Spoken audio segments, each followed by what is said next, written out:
శోధనలో రోధనలో బంధకముల నుండి విడిపించు శక్తి, వ్యాధులలో బాధలలో ఆదరించు దేవుని శక్తి. నువ్వు పరిశుద్ధాత్మకి దగ్గర అయినప్పుడు, ఆత్మ నిన్ను తాకినప్పుడు నువ్వు ఆత్మను ఆనందిస్తావు. ఇది ప్రార్థన శక్తి, ప్రార్థన శక్తి, ఇది ప్రార్థన శక్తి. నిరాశ నిస్పృహలెన్నున్నా అశాంతి ఆపదలైనను, నిరాశ నిస్పృహ. నిజముగా నువ్వు బ్రతుకును మార్చుకుంటే ఈ రోజు నుండి లెక్క పెట్టుకుంటావు. ఆశీర్వాదాలు వస్తాయి. ఈనాడు విమోచింపబోచున్నాడు యేసు ప్రభువు, ఈనాడు విమోచింపబోచున్నాడు. ఆకాశమందున్న మన దేవుడు మన ప్రార్థన ఆలకించును. ఆకాశమందున్న మన దేవుడు మన ప్రార్థన ఆలకించును. ప్రార్థన ప్రార్థన ఇది ప్రార్థన శక్తి, ప్రార్థన ప్రార్థన ఇది ప్రార్థన శక్తి, ఇది ప్రార్థన శక్తి, ఇది ప్రార్థన శక్తి. మాచర్ల పరిసర ప్రాంత ప్రజలకు శుభవార్త. ప్రార్థనా శక్తి తైలాభిషేక ఆరాధన మార్చి 19 మంగళవారం. సమయం ఉదయం 7 గంటల నుండి. స్థలం వ్యవసాయ market committee, Guntur road, Macherla. ప్రార్థనా శక్తి తైలాభిషేక ఆరాధన మార్చి 20 బుధవారం, ఒంగోలు. సమయం ఉదయం 10 గంటల నుండి. స్థలం A1 convention hall, old Guntur road, Ongole. ప్రార్థనా శక్తి తైలాభిషేక ఆరాధన మార్చి 21 గురువారం, ఏలూరు. సమయం ఉదయం 10 గంటల నుండి. Shri convention hall, CR Reddy women's college, Vatluru, Eluru. ప్రార్థనా శక్తి తైలాభిషేక ఆరాధన మార్చి 22 శుక్రవారం, ఖమ్మం. సమయం ఉదయం 10 గంటల నుండి. స్థలం ఎస్ఆర్ గార్డెన్స్, ఈనాడు ఆఫీస్, వైరా రోడ్, వెలుగుమట్ల, ఖమ్మం.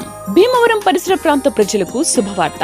ప్రార్థనా శక్తి తైలాభిషేక ఆరాధన మార్చి 26 మంగళవారం, భీమవరం. సమయం ఉదయం 10 గంటల నుండి. స్థలం Nirmaladevi function hall, Juvalapalem road, Peddamiram, Bhimavaram. Kadapa పరిసర ప్రాంత ప్రజలకు శుభవార్త. ప్రార్థనా శక్తి తైలాభిషేక ఆరాధన మార్చి 28 గురువారం, కడప. సమయం ఉదయం 10 గంటల నుండి. స్థలం మాధవి కన్వెన్షన్ హాల్, రాయచూరు వెళ్లే రోడ్, ఆర్టీఓ ఆఫీస్ ఎదురుగా, కడప. ప్రార్థనా శక్తి తైలాభిషేక ఆరాధన మార్చి 30 శనివారం, కర్నూలు. సమయం ఉదయం 10 గంటల నుండి. స్థలం SS gardens, saint Joseph junior college దగ్గర, నందికొట్కూరు రోడ్, కర్నూలు. యేసయ్య నామమున మీకు వందనాలు తెలియపరుస్తున్నాను. ఈ దినం కొరకు దేవుడు సిద్ధపరిచిన వాగ్దానాన్ని మనం స్వాధీనపరచుకుందాం. పరిశుద్ధ గ్రంథంలో నుండి మలాకి 4వ అధ్యాయం 2వ వచనం ద్వారా దేవుడు మీ కుటుంబాన్ని దర్శిస్తూ ఉన్నారు. మలాకి 4వ అధ్యాయము 2వ వచనం. అయితే నా నామందు భయభక్తుల వారకు మీకు నీతి సూర్యుడు ఉదయించును. దేవుని సన్నిధానంలో మీరు చేస్తున్న ప్రార్థన, భక్తి, మీకు ఎవరు లేరు, దేవుడే ఉన్నాడు, దేవుడే చూసుకుంటాడని, మాకు దేవుడు అన్యాయం చేయడు, దేవుడు అన్యాయం చేసేవాడు కాదని అనుకుంటున్నావు కదా. నీ భక్తిని బట్టి, నీ ప్రార్థన జీవితాన్ని బట్టి ఆయన ఒక నీతి సూర్యుడినే ఉదయింపచేస్తూ ఉన్నాడు. నీతి ఎక్కడ దారితీస్తుంటే ఆశీర్వాదకరమైన జీవితానికి దారితీస్తుంది. నీతిమంతుని సంతానము అంతకంతకు వర్ధిల్లుతుంది అన్నాడు. నీతిమంతుని సంతానము భిక్షమెత్తుకున్నట్టు నేను చూడలేదని కీర్తనకారుడు చెప్పాడు. మరొక చోట ఏమనంటే నీతిమంతుడు ఖర్జూర వృక్షం వలె మవ్వు వేస్తాడన్నాడు.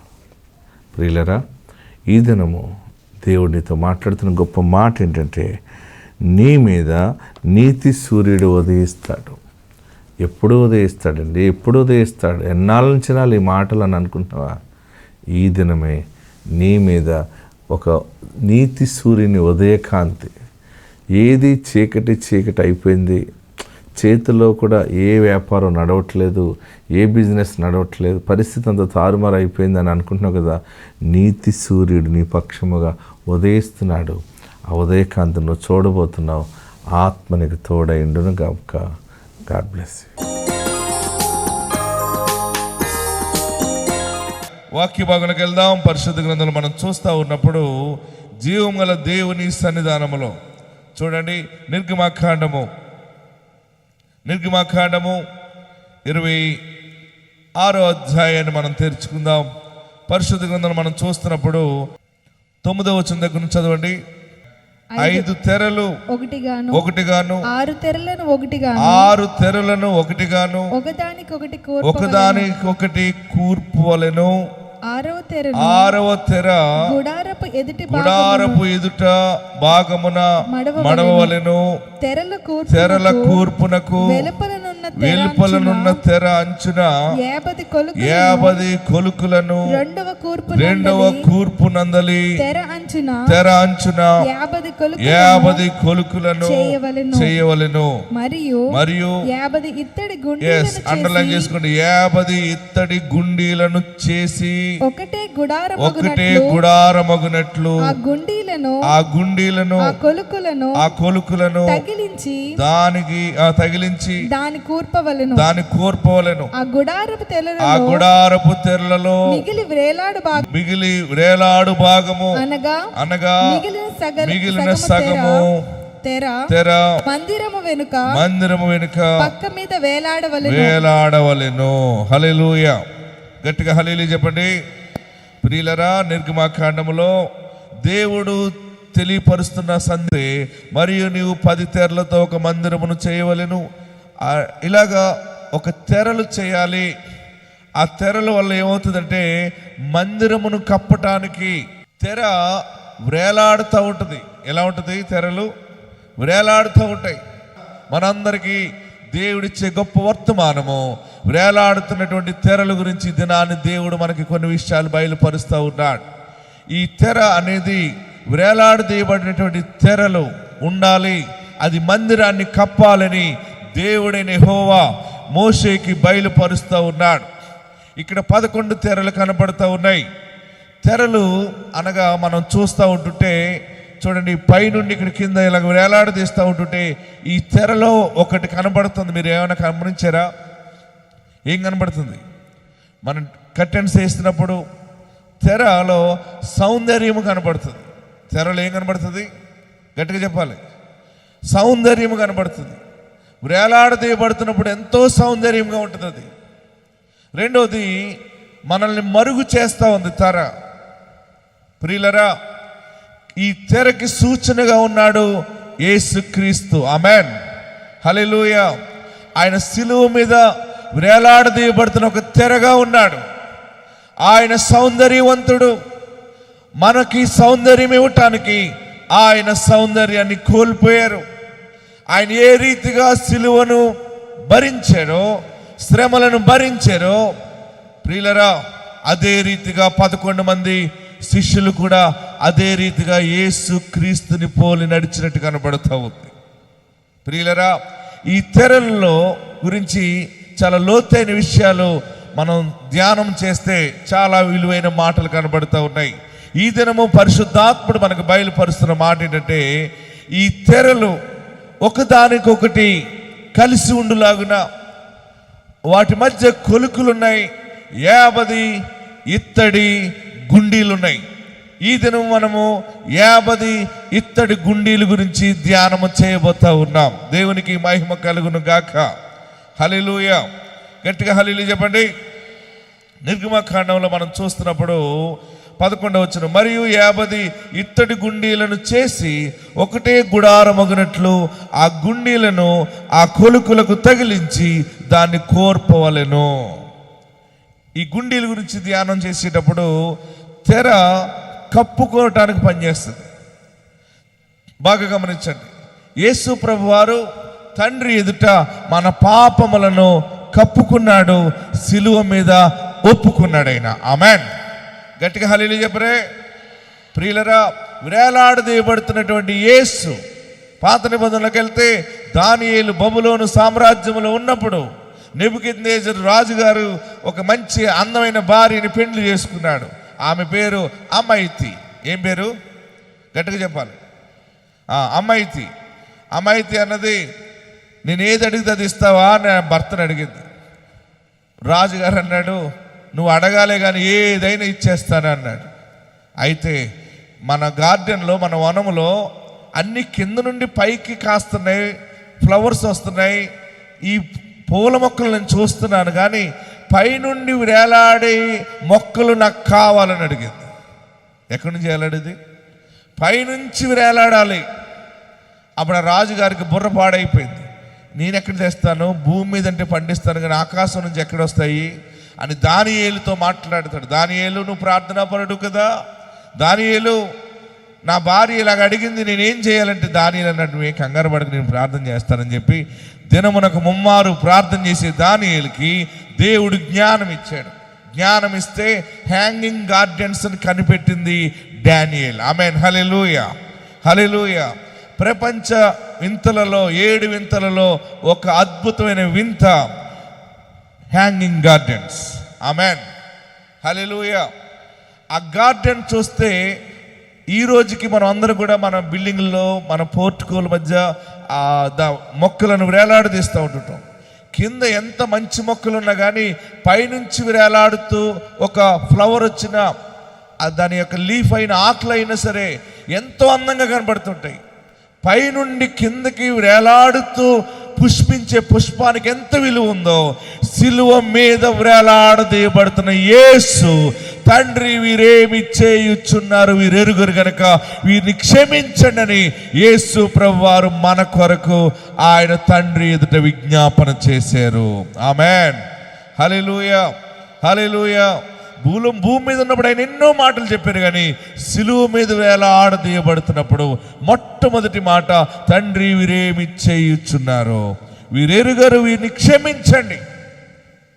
ఎవరైనా నీ కొరకు క్షమించమని, నీ పాపం పోవాలని, నీ దోషం పోవాలని, నువ్వు బాగుపడాలని కోరుకున్న మనిషి ఎవరైనా ఉన్నారా? ఎవరు లేరు. మనందరి కొరకు ఆయన యేసు ప్రభు వారు కన్యమరి గర్భాన్ని జన్మించి సిలువ మీద ఒక తెరవలె వేలాడుతూ మన పాపములను ఆయన కప్పుకున్నాడు. ఆమేన్, హల్లెలూయా. ఇంకా గట్టిగా హల్లెలూయా చెప్పండి. వేలాడదీయబడిన తెర కింద మందిరాన్ని కప్పుకుంటుంది. మందిరము అనగా దేవాలయము. పేతురు ఏమంటాడంటే, మనమే ఆయన ఆలయమై ఉన్నాము. ఆమేన్. మనందరి కొరకు యేసు సిలువ వేయబడ్డారు, ఆయన రక్తాన్ని కార్చారు. ఆయన పరిశుద్ధ తెరగా భూమి మీదకి వేలాడుతూ పలికిన గొప్ప మాట, తండ్రి వీరేమి చేయుచున్నారో వీరెరుగరు గనుక వీరిని క్షమించండి. ఆమేన్, హల్లెలూయా. ఆ తెరలో ఉన్న సౌందర్యం, ఆయన సౌందర్యాన్ని కోల్పోయి మనల్ని ఆత్మీయ సౌందర్యాలుగా చేసి ఉన్నాడు. హల్లెలూయా. అందులో ఒక భాగము పరిశుద్ధాత్ముడు నాకు బయలుపరిచిన మాటను మీకు ఈ సమయంలో బోధించటానికి నేను సిద్ధపడి ఉన్నాను. చూడండి, 50 ఇత్తడి గుండీలు. 11వ వచనం మనం చూస్తే, మరియు 50 ఇత్తడి గుండీలను చేసి ఒకటే గుడారమగునట్లు ఆ గుండీలను ఆ కొలుకులకు తగిలించి దాని కోర్పవలెను.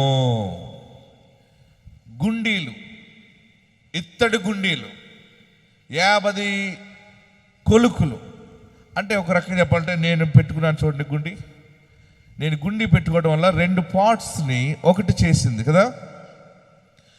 దేవునికి దూరం అయిపోయిన మనల్ని పరిశుద్ధాత్ముడు యేసు తండ్రికి దగ్గర చేసాడు. ఆమేన్.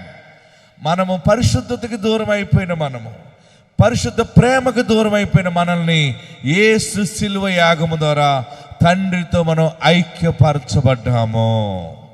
50 ఇత్తడి గుండీల గురించి ఈరోజు మీకు కొన్ని విషయాలు బోధిస్తాను. 50 అనే సంఖ్య ఏంటంటే విమోచన. 50 అనే దానిని పెంతెకొస్తు అంటారు. ఏమంటారు దాన్ని?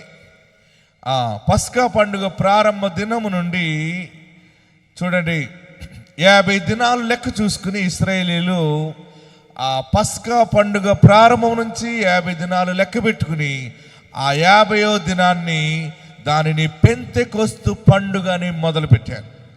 పెంతెకొస్తు పండుగని ఎందుకు చేసుకునేవారంటే అది విమోచన దినము. ఆమెన్. ఏ దినం అది? గట్టిగా చెప్పాలి, ఇంకా గట్టిగా చెప్పాలి.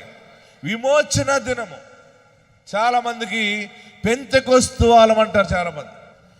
కొందరికి రకరకాలుగా ఆత్మ వస్తూ ఉంటుంది. పరిశుద్ధాత్మ వచ్చినప్పుడు అల్లరిగా ఉండదు అది. ఆమెన్, హల్లెలూయా.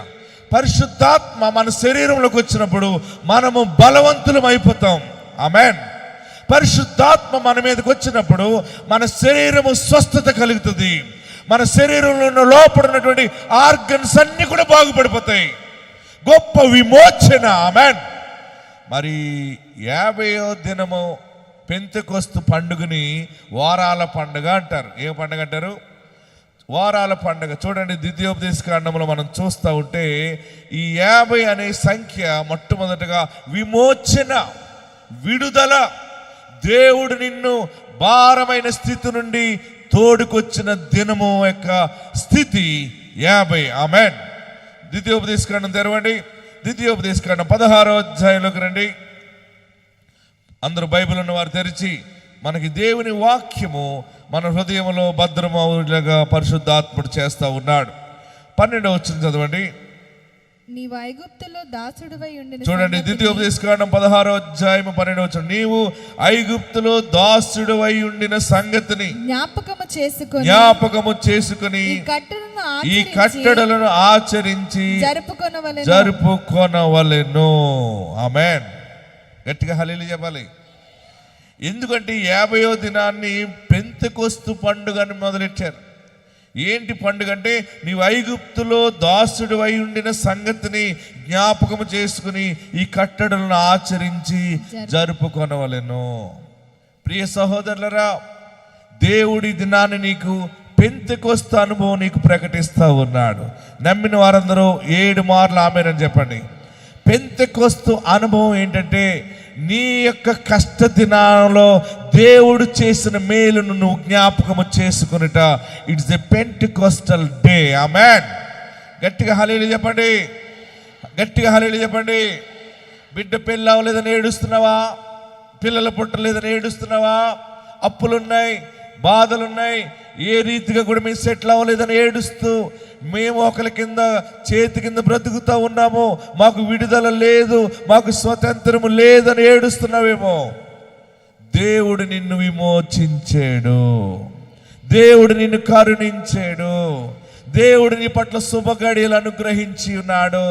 నీ పాపమును ఆయన జ్ఞాపకము చేసుకోకుండా ఆయన నిన్ను దీవించటం మొదలు పెట్టాడు. నీ పాప స్థితిని పాతాళమునకు తొక్కివేసి ఉన్నాడు. గట్టిగా హల్లెలూయా చెప్పండి. ఇశ్రాయేలీయులకి దేవుడు చెప్పిన మాట ఏంటంటే మీరు ప్రతి పస్కా పండుగ నుంచి 50వ రోజు వచ్చినప్పుడు మీరు ఒక పండుగ చేసుకోవాలి. ఏం పండుగ అంటే అది విడుదల పండుగ. ఆమేన్. ఈరోజు ప్రార్థనకు ఏడుస్తూ వచ్చిన నీకు విడుదల యేసు ప్రకటిస్తున్నాడు. నమ్మితే ఈ వాక్యము నాతోనే దేవుడు మాట్లాడాడు నమ్మితే 2 చేతులు పైకెత్తి గట్టిగా చప్పట్లు కొట్టి ప్రభువును స్తుతించు. ఆయన నిన్ను కరుణించి ఉన్నాడు. చాలా సవాలుగా ఇంటికాడ నుంచి వచ్చిన నీతో దేవుడు మాట్లాడుతున్నాడు. ఈవేళ ఏదో తాడో పేడో తేలిపోవాలి నీకు నాకు.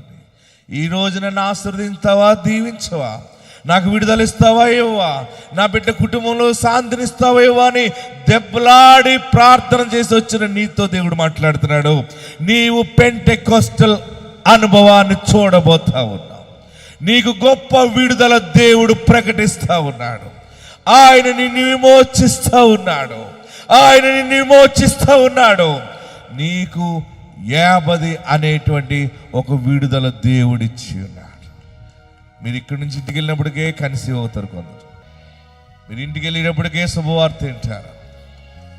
మీ సరిహద్దులు విశాలత కలుగుతుంది. యెహోవాను జ్ఞాపకం చేసుకోవటానికి మీరు ప్రతి 50వ దినాన్న మీరు కృతజ్ఞత కూటం పెట్టుకుంటారు. అప్పుడు మీరు చెప్పాలి అందరికి భోజనం పెట్టి మైక్ తీసుకుని, ఇదేంటంటే ఇది నా జీవితంలో పెంటెకొస్టల్ డే, ఎందుకంటే దేవుడు నా బిడ్డకు పెళ్లి చేశాడు, దేవుడు నాకు మంచి ఇల్లు ఇచ్చాడు, దేవుడు నాకు పొలం ఇచ్చాడు, దేవుడు నాకు ఆరోగ్యం ఇచ్చాడు, దేవుడు నా ఆస్తికర్తగా చేశాడు, దేవుడు నాకు వెండి బంగారాలు ఇచ్చాడు, నాకు పూర్ణ శాంతిని ఇచ్చాడు అని ఎలుగెత్తి పెంతెకొస్తు అనుభవాన్ని నువ్వు చెప్పబోతా ఉన్నా. 50 ఇత్తడి గుండీలంటే పెంతెకొస్తు పండుగ ఆ రోజు ఆ అపోస్తల కార్యాల గ్రంథం 2వ అధ్యాయం చూడండి ఒకసారి, మొదటి వచనం చూస్తే, పెంతెకొస్తు పండుగ దినమున, ఆ దినమున పైనుండి పరిశుద్ధాత్మ వచ్చేసిందంటే. చదవండి, అపోస్తల కార్యాల గ్రంథం 2వ అధ్యాయము. పెంతెకొస్తు పండుగ దినం వచ్చినప్పుడు అందరూ ఒక చోట కూడి ఉండిరి. అప్పుడు వేగముగా వీచు బలమైన గాలి వంటి ధ్వని ఆకాశము నుండి అకస్మాత్తుగా వారు కూర్చుండి ఉన్న ఇల్లంతా ఆవరించింది. ఆ పట్టణం అంతా పండుగ ఆచరించడానికి ప్రజలందరూ ఒక చోట వచ్చినప్పుడు పరిశుద్ధాత్మ దిగి వచ్చినప్పుడు మరియు అగ్ని జ్వాలలు వంటి నాలుకలు విభాగింపబడి వారికి కనపడి వారిలో ఒక్కొక్కరి మీద రాలగా వారికి అందరూ పరిశుద్ధాత్మను పొందుకునేవారే. ఆత్మ వారికి వాక్శక్తిని అనుగ్రహించిన కొలది అన్య భాషలతో మాట్లాడసాగిరి. హల్లెలూయా, హల్లెలూయా. పెంతెకొస్తు పండుగ రోజు ఆత్మ కుమ్మరించబడింది. మీ ఇంట్లో ఈ దినము పరిశుద్ధాత్ముడు కుమ్మరిస్తాడు ఆత్మని. ఆత్మ వచ్చిందనుకోండి, బలం వచ్చేస్తా తెలుసా మీకు? హల్లెలూయా. అలాగే డ్రమ్ములు కొట్టి డప్పులు వాయించి గొంతులేసి అల్లరి చేసి చర్చ్ అంతా కూడా గిరగిరలాడుతూ తిరిగేయటం, అది సైతాను ఆత్మది. ఆమేన్. పరిశుద్ధాత్మ మన మీదకి వచ్చినప్పుడు మనము బలము పొందుకుంటాం, మన మనస్సు నూతనంగా మార్చబడుతుంది. హల్లెలూయా. ఈరోజు యేసయ్య మిమ్మల్ని క్షమించాడు. మీరు అద్భుతమైన నాట్యముతో ప్రయాణం చేయబోతున్నారు. నేనే మీకు చెప్తున్నాను, ఒక వెలుగు మీ శిరస్సు అందరి శిరస్సు మీద ఒక చిన్న జ్యోతి ఉండటం నేను చూస్తున్నాను. అదే మిమ్మల్ని వెలుగుగా మార్చబోతా ఉంది, అదే మిమ్మల్ని ఆశీర్వదించబోతా ఉంది. ఎండ ఎంత ఎక్కువ ఉన్నా, వేడి ఎక్కువ ఉన్నా, మీ బతుకుల్లో గొప్ప వెలుగు రాబోతుంది. ఈ దీపం ఆరిపోయేది కాదు. మీరు అనేక మంది దీపాలు వెలిగిస్తారు, మీరు అనేక కుటుంబాలకి సహాయం చేస్తారు. దేవుడు నీ జీవితంలో గొప్ప కార్యము చేశాడు. ప్రియులరా, ఇత్తడి గుండీలు న్యాయానికి సూచన.